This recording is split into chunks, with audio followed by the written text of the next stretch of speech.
राधे।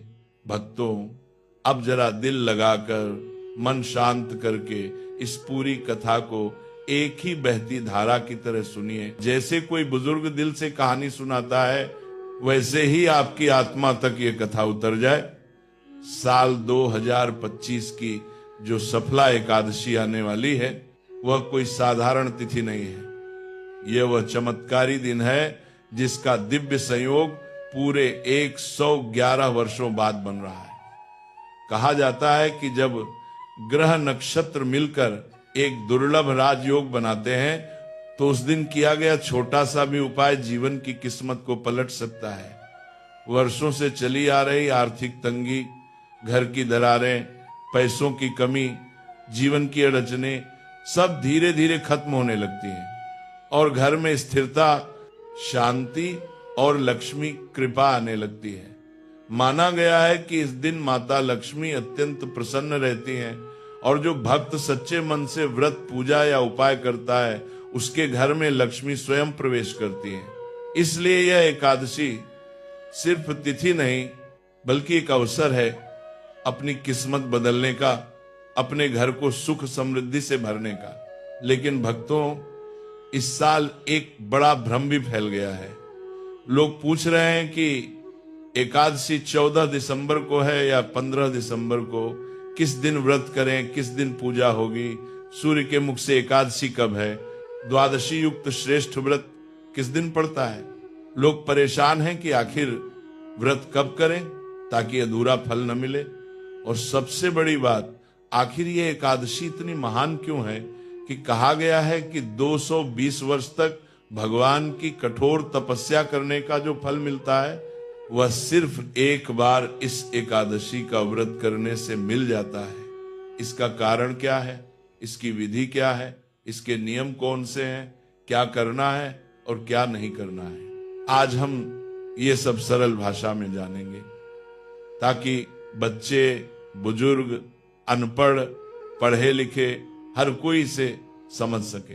प्रिय भक्तों, अभी पौष मास चल रहा है और पौष मास की जो एकादशी आती है उसे सफला एकादशी कहते हैं। नाम ही बता रहा है, सफलता देने वाली एकादशी। यह आपके जीवन के संकटों को मिटाती है, घर में खुशहाली लाती है, पुण्य फल बढ़ाती है और आपके मन के अंधेरे को दूर करती है। शास्त्रों में इसकी महिमा का बड़ा सुंदर वर्णन मिलता है। चंपावती नाम की एक नगरी थी जहां महिष्मान नाम का राजा राज करता था।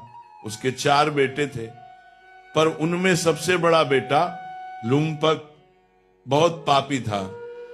वह बुरे कामों में डूबा रहता था, पर स्त्री गमन करता था, वेश्याओं में समय बिताता था, चोरी करता था, पिता का धन बर्बाद करता था और सबसे बड़ा पाप वह देवताओं, ब्राह्मणों और भगवान विष्णु के भक्तों की निंदा करता था। उसके कर्म इतने नीच थे कि राजा को जब यह सब पता चला तो उसने अपने ही बड़े बेटे को राज्य से निकाल दिया। राज्य से निकाले जाने के बाद लुम्पक इधर उधर भटकता रहा। कभी सोचता था कहां जाए, कौन उसे अपनाए। कुछ समझ नहीं आया तो वह जंगल में रहने लगा। दिन में भूखा प्यासा जंगल में पड़ा रहता और रात में उसी शहर में चोरी करने जाता। उसका जीवन बुराई, अंधकार और पापों से भरा हुआ था। वह राजा के राज्य में ही रात्रि को चोरी करता। चोरी करते करते वो मारने भी लग गया, जो धन नहीं देता उसको मार देता था। ऐसा करने से पूरे राज्य में भय का माहौल बन गया। अब लोग कई बार उसको पकड़ भी लेते थे, लेकिन राजा के डर से कि ये तो राजपुत्र है, वह छोड़ देते थे। तो जिस वन में लुम्पक रहता था, उसी वन में एक बड़ा सा पुराना पीपल का वृक्ष था। वह लुम्पक उसी के नीचे रहा करता था, उसी के नीचे सोया करता था। रात्रि को नगर के जो लोग थे उनकी ये मान्यता थी कि ये जो वन है ये देवताओं का क्रीड़ा स्थल है, यहाँ पर देवता क्रीड़ा करने के लिए आते हैं। और उसी वन में वह लुम्पक उस पीपल के वृक्ष के नीचे रहता था। तो समय व्यतीत होते शीत ऋतु आ गई, पौष का महीना आ गया। तो पौष मास की कृष्ण पक्ष की 10वीं तिथि थी। वह जो लंपक नामक राजपुत्र था वह वन में पड़ा था और वस्त्रहीन था, उसके पास कोई वस्त्र नहीं थे। अब क्योंकि शीत ऋतु आ चुकी थी तो ठंड बहुत थी, तो ठंड के कारण वह रात्रि को सो ना सका। उसके हाथ पैर जो है वो सब अकड़ गए और सुबह होते होते उसे मूर्छा आ गई, वो मूर्छित हो गया। और दूसरे दिन जब सुबह हुई तो एकादशी का दिन था। मध्याह्न के समय पर जब सूर्य की रोशनी उस पर पड़ी तो थोड़ी गर्माश आई। उसके बाद वो होश में आया, उसकी मूर्छा दूर हुई। होश में आने के बाद उसने देखा कि वो तो निर्वस्त्र है, उसे भूख बड़ी लगी है, तो भोजन की तलाश के लिए वो इधर उधर भटकने लगा। अब क्योंकि शरीर में ताकत थी नहीं तो जानवरों को मार नहीं पाया, किसी को मार नहीं पाया, इसी कारण वो अपने लिए भोजन की कोई व्यवस्था नहीं कर सका। अंत में उसकी दृष्टि कुछ कंदमूल और फलों पर पड़ी। वो वृक्ष पर चढ़ पाने की स्थिति में नहीं था, इसलिए जो फल नीचे गिरे हुए थे उन्हीं को बिना छांटे उसने एकत्र कर लिया। इसके बाद वह उसी पीपल वृक्ष के नीचे आ बैठा जहां वह पहले से रहा करता था। अब संध्या हो चुकी थी। अत्यंत दुखी मन से उसने भगवान से कहा, हे भगवान, ये कंद मूल और फल आपके ही हैं और आपको ही अर्पित है। आज आपने मुझे भोजन तक नहीं दिया, इसलिए इन्हीं से आप तृप्त हो जाइए। वह ये सब क्रोध और पीड़ा की अवस्था में बोल रहा था। ठंड अधिक होने के कारण और मन के कष्ट से उस पूरी रात उसे नींद नहीं आई। देखते देखते अगली सुबह हो गई। उसी समय द्वादशी तिथि प्रारंभ हो चुकी थी, परंतु उसे इसका ज्ञान नहीं था। इस प्रकार उससे अनजाने में ही एकादशी का व्रत संपन्न हो गया। दशमी तिथि को उसने भोजन ग्रहण नहीं किया, जिससे नियम का पालन हुआ। एकादशी के दिन प्रातः से संध्या तक उसने कुछ भी नहीं खाया। यह नियम भी पूर्ण हो गया। रात्रि को जागरण होने से जागरण का नियम भी अपने आप पूरा हो गया। इस प्रकार अनजाने में किए गए व्रत और जागरण से भगवान वासुदेव अत्यंत प्रसन्न हुए। भगवान हरि की कृपा से उसके सभी पाप नष्ट हो गए। पापों के नाश के साथ उसका मन और उसकी बुद्धि शुद्ध हो गई तथा उसके भीतर भक्ति का भाव जागृत हो गया। तभी उसने देखा कि उसके सामने एक सुंदर और सुसज्जित घोड़ा आकर खड़ा हो गया। उसी क्षण आकाशवाणी हुई, हे राजपुत्र, श्री नारायण की कृपा से तेरे समस्त पाप नष्ट हो गए हैं।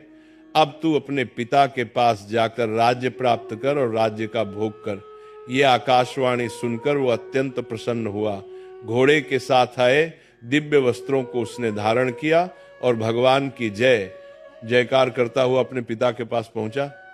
भगवान ने पहले ही उसके पिता को संकेत दे दिया था, इसलिए उन्होंने उसका आदर सत्कार किया, राज्य अभिषेक किया और स्वयं वन गमन कर गए।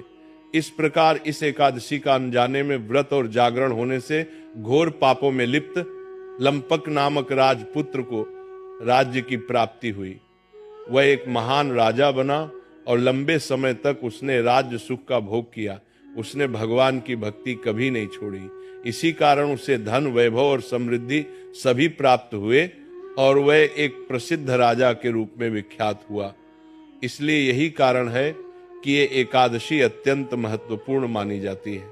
भगवान श्री कृष्ण कहते हैं कि जो व्यक्ति इस एकादशी का व्रत करता है उसके सभी पाप नष्ट हो जाते हैं और उसे जीवन में सुख, संपत्ति और धन की प्राप्ति होती है। अंत समय में वो भगवान के धाम को प्राप्त करता है। ये महिमा है आने वाली सफला एकादशी की। शास्त्रों में कहा गया है कि 220 वर्षों तक तप करने से जो फल प्राप्त होता है वही फल केवल इस एकादशी का व्रत करने से मिल जाता है। इसलिए इस एकादशी का व्रत अवश्य करना चाहिए। यह भगवान विष्णु को अत्यंत प्रिय है। प्रभु कहते हैं कि वे बड़े बड़े दानों से उतने प्रसन्न नहीं होते जितने एकादशी के व्रत से होते हैं। अब बात करते हैं कि इस एकादशी का व्रत कैसे किया जाए, इसके क्या क्या नियम हैं और पूजा की विधि क्या होगी।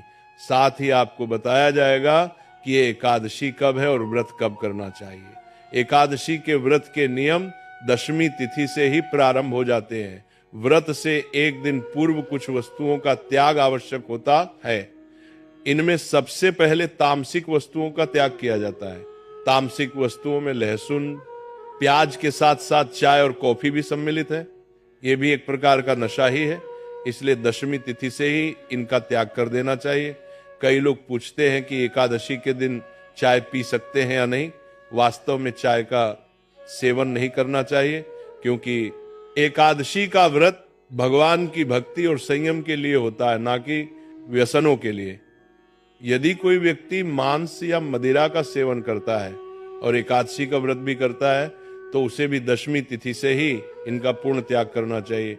ऐसा ना हो कि एक दिन भोग किया जाए और अगले दिन व्रत रखा जाए। साथ ही दशमी तिथि से ही कांसे के पात्र का प्रयोग नहीं करना।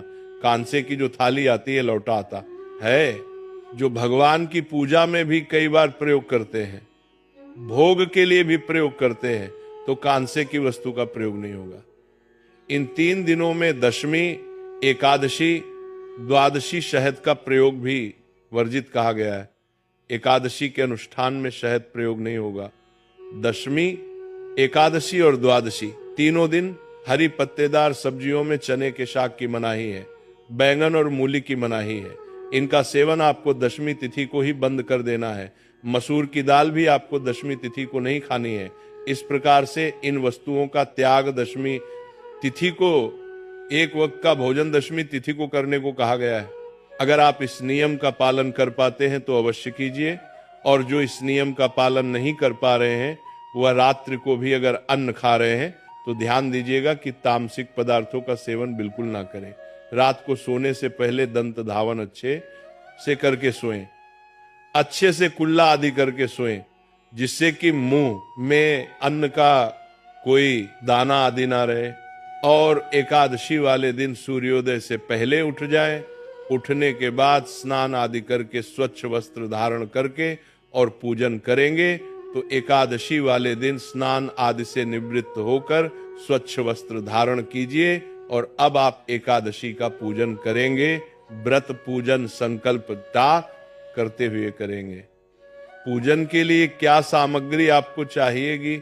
सामग्री के रूप में आपके पास भगवान श्री हरि विष्णु की कोई तस्वीर या प्रतिमा होनी चाहिए। इसके अतिरिक्त उनको स्थापित करने के लिए जो चौकी आदि आती है वो लीजिएगा। उस पर बिछाने के लिए लाल या पीला वस्त्र ले लीजिए। रोली, मौली, पान, सुपारी, लौंग, इलायची, धूप, दीप, नैवेद्य, पुष्प की माला, इत्र और जनेऊ, ये वह सामग्री है जो आपको लेनी है। ये सारी सामग्री एकत्र कीजिए। एकत्र करके आसन लगाकर बैठ जाइए। एक लोटा लीजिए तांबे का, उसमें पहले थोड़ा सा गंगा जल भरिए, फिर शुद्ध जल भरिए। ये जो भी सामग्री आपने रखी है, जो स्थान है जहां बैठकर आपने पूजन करना है, भगवान का जहां चौकी लगानी है, उस स्थान पर और सामग्री पर फूल के द्वारा जल के छींटे दीजिए। लौटे में जो जल भरा है ना, उससे जल के छींटे दीजिएगा। ओम पवित्र अपवित्र वांग सर्वांग वस्थांग तुस्मरे पुंडरी काक्षम सभ्यंत स्वच्छ ओम पवित्र। इस प्रकार से जल के छींटे देखें। आप अपने स्थान को शुद्ध किया, पवित्र किया। अब आप चौकी को बिछाइए। चौकी पर लाल रंग का जो वस्त्र है, पीले रंग का वस्त्र है, उसको बिछाइए। उस पर भगवान की तस्वीर या प्रतिमा जो भी आपके पास है उसको स्थापित कीजिए। उनके सामने सामने दीपक रखिए। घी का दिया है तो सीधे हाथ की ओर रखिएगा, तेल का दिया है तो उल्टे हाथ की ओर रखिएगा, और अगर धूप है तो विपरीत दिशा में धूप भी रखिएगा। इस प्रकार भगवान की स्थापना करके सामने धूप दीप रखिए। अपना हाथ धो लीजिए। लौटे में जो जल है चम्मच से अपने सीधे हाथ पर जल लीजिए, हाथ धो लीजिए। हस्तु प्रक्षालनम, हाथ धो लीजिए। अब आप 3 बार जल आचमन ही करेंगे तो एक छोटा कोई पात्र ले लीजिए, उसमें थोड़ा सा जल और भर लीजिए। तो एक एक चम्मच जल अपने सीधे हाथ पर लीजिएगा और उसको पी जाइएगा। आचमनी में 6 मासा जल जो है वो अलाव है। जो लोग निर्जला एकादशी करते हैं ना, वो अभी 6 मासा जल से जल आचमनी कर सकते हैं। ये शास्त्रीय विधान है, भगवान ने स्वयं कहा है, उससे व्रत खंडित नहीं होता है। तो जल आचमनी का अभिप्राय है कि 2 बूंद जल अपने हाथ पर लेना है, आचमनी करनी है, फिर 2 बूंद जल लेना है, फिर आचमनी करनी है। इतना जल आप पी सकते हैं। एक एक मंत्र पर सीधे हाथ पर जल लेना है और पी जाना है। ओम माधवाय नमः जल लीजिए, पी जाइए। ओम केशवाय नमः जल लीजिए, पी जाइए। ओम नारायणाय नमः जल लीजिए, पी जाइए। ओम अर्शेषाय नमो नमः हस्तो प्रक्षालनम, हाथ धो लीजिए। हाथ धोकर अपने आप को तिलक कीजिए, मौली बांधिए। और परिवार के लोग यदि बैठकर पूजन कर रहे हैं तो उन्हें भी तिलक कीजिए और मौली बांधिए। अब भगवान का पूजन करने के लिए जो धूप और दीप है उसको जला लीजिए। धूप दीप जलाकर सबसे पहले संकल्प करें। संकल्प करने के लिए सीधे हाथ पर जल लीजिए। एक का सिक्का दक्षिणा के रूप में कम से कम रखिए। 3 बार बोलिए ओम श्री विष्णु, ओम श्री विष्णु, ओम श्री विष्णु। अपना नाम, अपना गोत्र, जिस स्थान पर बैठकर संकल्प कर रहे हैं वहां का मकान नंबर, क्षेत्र का नाम, शहर का नाम, भगवान श्री हरि विष्णु प्रसन्नार्थाय एकादशी व्रत पूजन संकल्पम संकरिश। बोलिए 100 श्री विष्णु शरणो शरणम प्रपद्य, और यह संकल्प भगवान के चरणों अर्पित कर दीजिए। संकल्प करने के बाद अब आप भगवान का पूजन करेंगे। पूजन करने के लिए भगवान को पद्य, अर्घ, आचमनी अर्पित करेंगे।